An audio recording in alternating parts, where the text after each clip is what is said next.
Un'auto da quasi 500 cavalli a trazione integrale, da 0 a 100 in 3 secondi. Ho percorso 35.558 km in un anno. Ho speso una cifra forse? Io sono Matteo Valenza, benvenuti in questo nuovo video.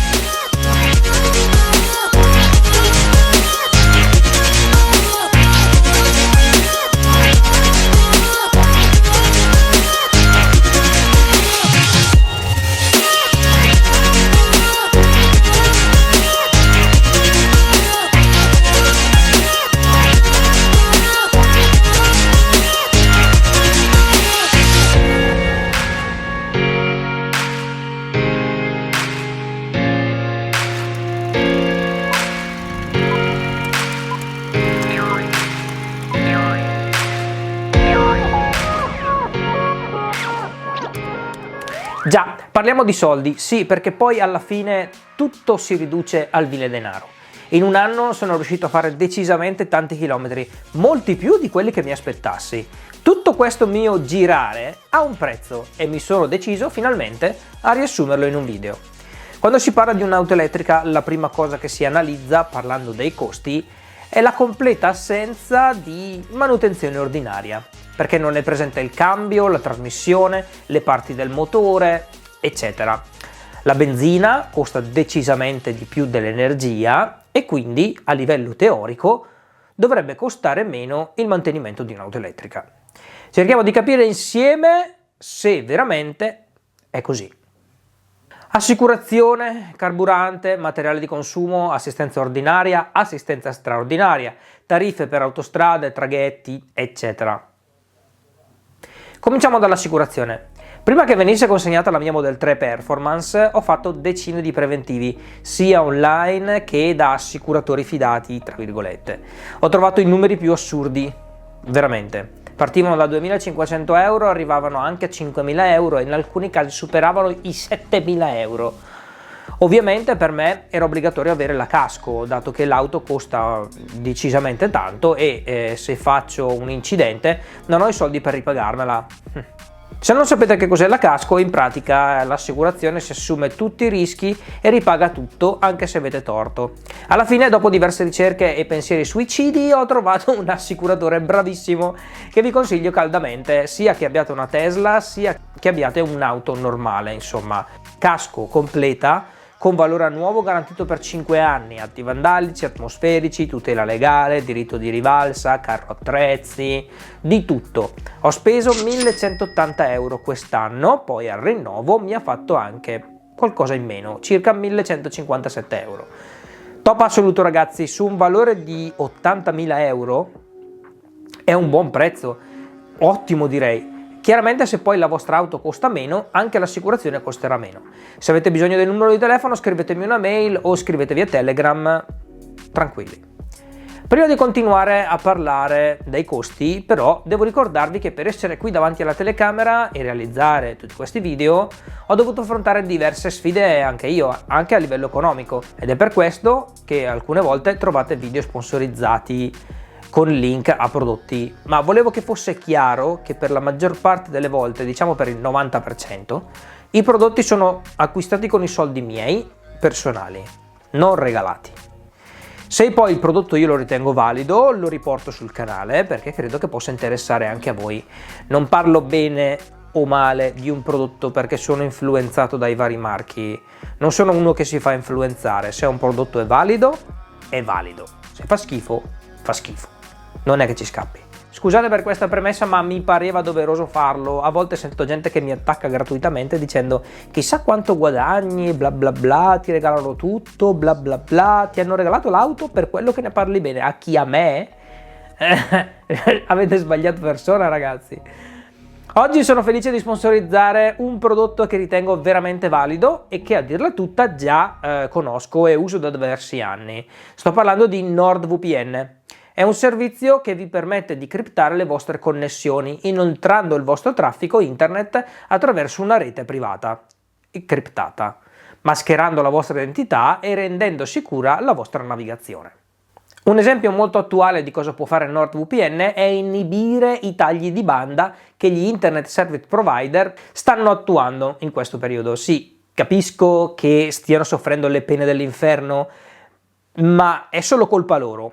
Ora vi spiego. Allora, noi paghiamo per avere un servizio internet, paghiamo per 20 mega, 50 mega, ADSL o fibra ottica, se siete fortunati. Ebbene, ora i service provider si accorgono che hanno venduto troppi contratti e quindi non c'è banda per tutti. Bravi, bravi. E quindi cosa fanno? Sfoderano un'arma potentissima e bastardissima, che è il traffic shaping. In pratica il vostro provider sa in ogni momento cosa state facendo su internet. È vero, è così.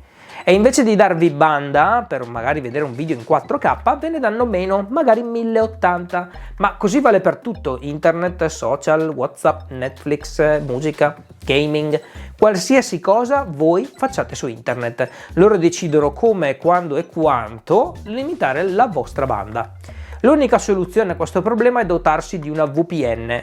In questo modo il vostro provider non può distinguere il traffico, perché tutte le connessioni che voi fate verso internet sono private. Solo voi sapete di cosa si tratta e nessuno, neanche i ragazzuoli di NordVPN, possono risalire a cosa avete fatto su internet. Ci sono anche altri vantaggi, poi, come ad esempio essere al sicuro quando si naviga in una rete pubblica, non so, magari in hotel o quando ci si connette alla linea del bar sotto casa, o alla linea gratuita dell'aeroporto, ristorante, eccetera. Poi c'è anche da dire che i provider possono vendere le vostre abitudini al miglior offerente e non pensate che non lo facciano, lo fanno. E come? NordVPN io ve lo consiglio perché è veramente valido. Io l'ho installato sul telefono, sul Mac, sulla TV, sul telefono di Arisa, dappertutto, ma è veramente compatibile con qualsiasi device, Android, Linux, Windows, Mac. Poi ci sono anche vantaggi, per esempio con lo streaming dei film, le serie TV, perché questi servizi hanno un palinsesto che varia da nazione a nazione. Con NordVPN è possibile scegliere in quale nazione venire rimbalzato e quindi di fatto potete aggirare questi controlli. Bene, allora se volete aiutare il mio canale non dovete fare altro che provare NordVPN, avrete il 70% di sconto.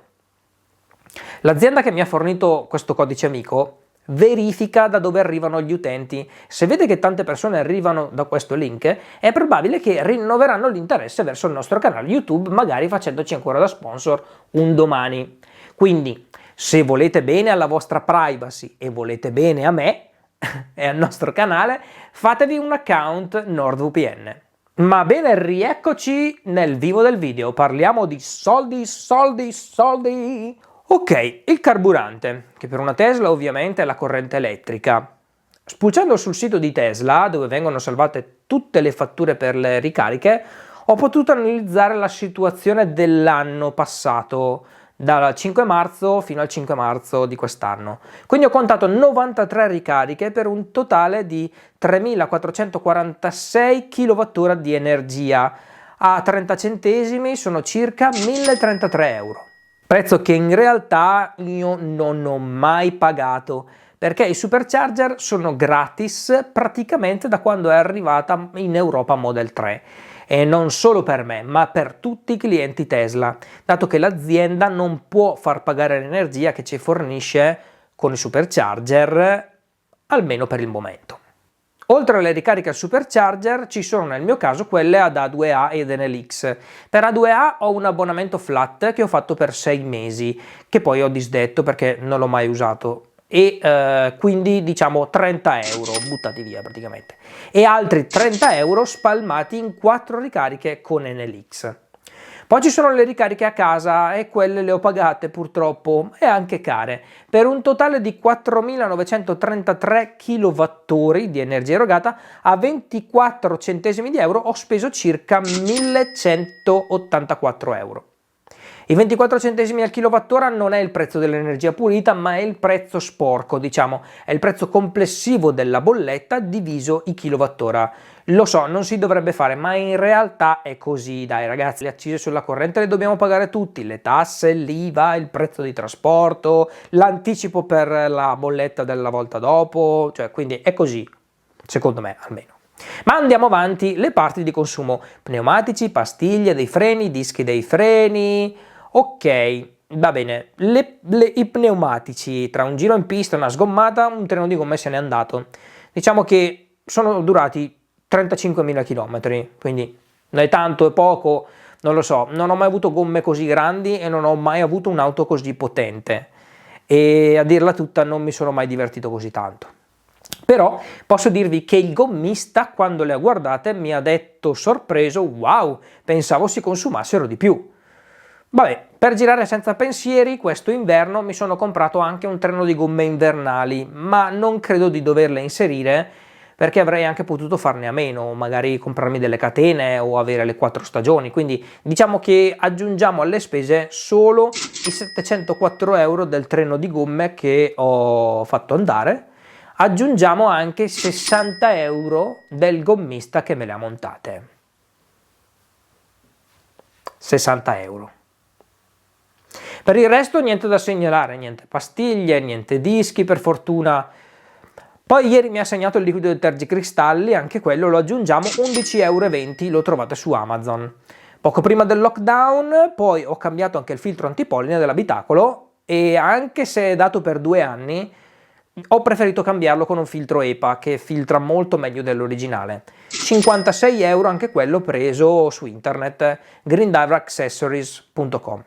Lì trovate anche un codice sconto se volete acquistare roba. Come ultima cosa metterei le spese per gli spostamenti e le uniche spese che posso recuperare al momento sono quelle del Telepass. Da marzo 2019 ad oggi ho speso in totale 1.500 euro.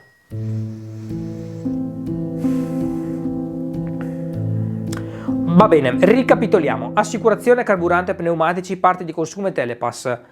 1.180 euro, 1.244, 704 più 60, 67 e 1.500 euro, per un totale di 4.755 euro, che al mese sono circa 400 euro e al chilometro sono circa 13 centesimi.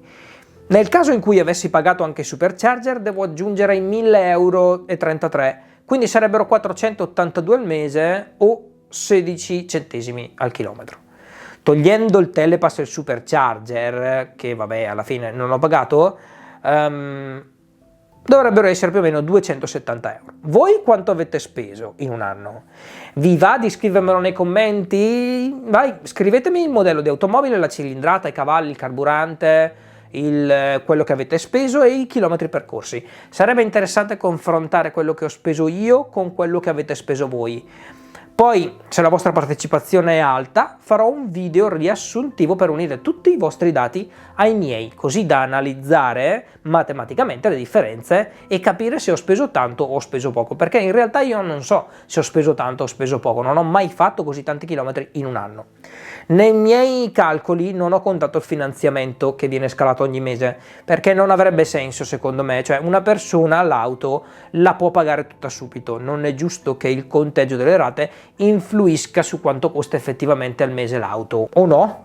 Che ne pensate? Sbaglio? Se vi è piaciuto questo mio sforzo matematico vi prego di premere il pulsante con il pollice in su, così da rendere più facile ad altri utenti trovare questo video. Nel caso foste ancora in dubbio e non siete iscritti al canale, sarei felice se cliccaste sul pulsantino qui sotto e accendiate la campanella per ricevere una notifica quando carico un nuovo video. Se avete qualche domanda, scrivetelo qui sotto nei commenti. In caso di bisogno invece urgente, iscrivetevi a Telegram, lì rispondo decisamente più veloce e se non lo farò io lo farà uno degli esperti del gruppo. Siamo la più grande community Telegram di auto elettriche e Tesla di tutta Italia. Per oggi è tutto, noi ci vediamo al prossimo video con la calcolatrice alla mano. Devo fare il commercialista. No.